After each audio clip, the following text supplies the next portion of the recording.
বিপদ যখন নিয়ামত বই থেকে জীবন মানে পরীক্ষা অধ্যায় থেকে আপনাদেরকে পড়ে শোনাচ্ছি আমি সরফরাজ মামুন।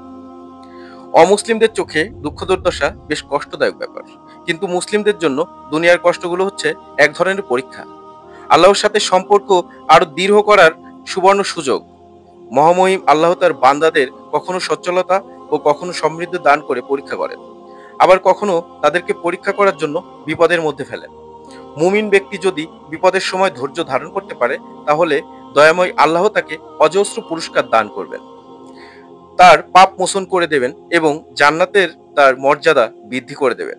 আল্লাহ তাআলা বলেন, এবং অবশ্যই আমি তোমাদেরকে পরীক্ষা করব, কিছুটা ভয়, ক্ষুধা, মাল জানের ক্ষতি এবং ফল ফসল বিনষ্টের মাধ্যমে।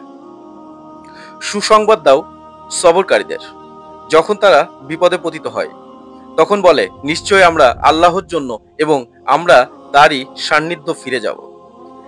তারা সে সমস্ত লোক যাদের প্রতি আল্লাহ অফুরন্ত অনুগ্রহ রহমত রয়েছে এবং এসব লোকই হিদায়াত প্রাপ্ত।